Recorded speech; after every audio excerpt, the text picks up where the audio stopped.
खुलुमबाय लोगोफोर, नोंथांमोनखौ दिनैनि मोनाबिलिनि रादाबाव बरायबाय।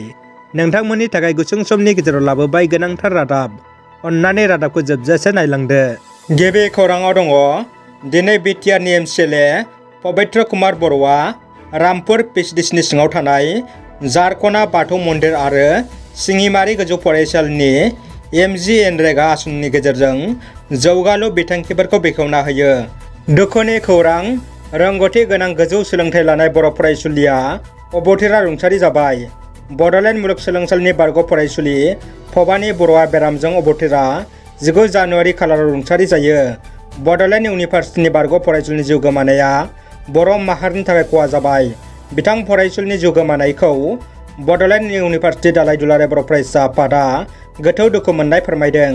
कुसुगाव दख'रा दुलाराय बर' फरायसा आफादा दिनै ओनसोलनि मेलेमजिबि सानसुमै आरो रायजो राजाफोरखौ लानानै जयै दमासिनि मुङै हामलायथि बावदों।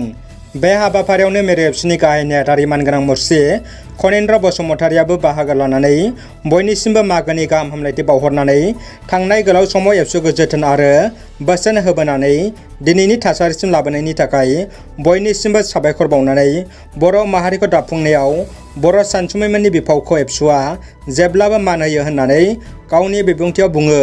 बे हाबाफारियाव दख'रा आफादनि बेन्दोङाव थानाय रायजो राजाफोरजों लोगोसे गसाइगाव जिल्ला बर' थुनलाइ आफादनि लोगो आफादगिरि प्रसन्नलाल नार्जारि, कुसुगाव गुदि बर' थुनलाइ आफादनि दैदेनगिरिफोर, ट्राम रेन्जनि रेन्जार गसाइगावारि, ट्राइबेल संघनि दैदेनगिरिफोर, कुसुगाव ओनसोलनि एसआइ, गामिनि गावफुराफोरजों लोगोसे दख'रा आफादनि बोसोनगिरिफोरनि बाहागो लानायजों मागो दमासिनि हामलायथि बावनाया मोजाङैनो मोजां जोबलाङो। जों थानाय बे समायना बुहुमा जोबस्रांगोन नामा? सोंलु सिखारदों। मोनसेनि उनाव मोनसे खैफोदा बुहुमखौ समखिखांहोदों। कर'ना भाइरासनि बुहुमनां साग्लोबनाय उनाव आरोबाव बुहुमनि थाखाय मोनसे गेदेर फैनायनि खोथाखौ आमेरिकानि मुलुगदांखा अख्रां नायबिजिरसं फसंथान नासाया होदों।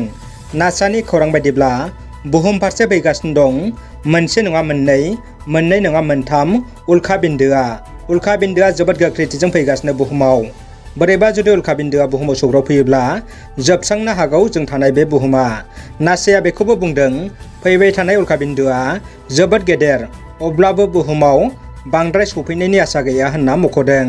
मोनसे खास्रि बिस्रि आरो दुखुनांथाव जाथाय जादों। नखराव दावराव दावसि सोमजिनायाव गावनि जिउनि लोगोरि बिजिखौबो बुथारदों।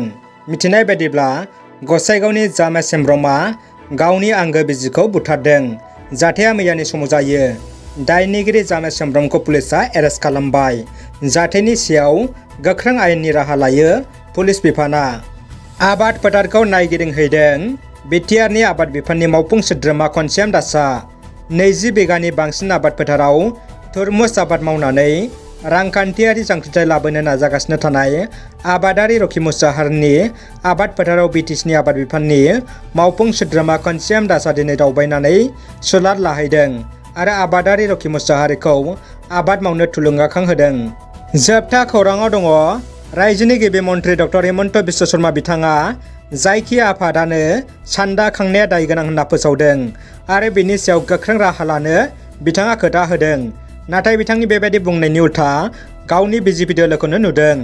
बिजेपिनि माखासे मावथिफोरा आइजोफोरनि अरुणोदय आसनिनि मोननाय रांखौ आइजोफोरनाव सान्दा खांदों। बेबायदियाव रायजोफ्रा सोंलु खालामदों, बे दाय नङा नामा होनना। रादाबा एसेनोसै लोगोफोर। रादाबखौ जोबजासे नायनायनि थाखाय गासिनिसिमबो साबायखर। अन्नानै भिडिअखौ लाइक, कमेन्ट, शेयार खालाम। लोगोसे चेनेलाव गोदानै फैदोंब्ला साबस्क्राइब खालामनो गुरै खावलायबाय।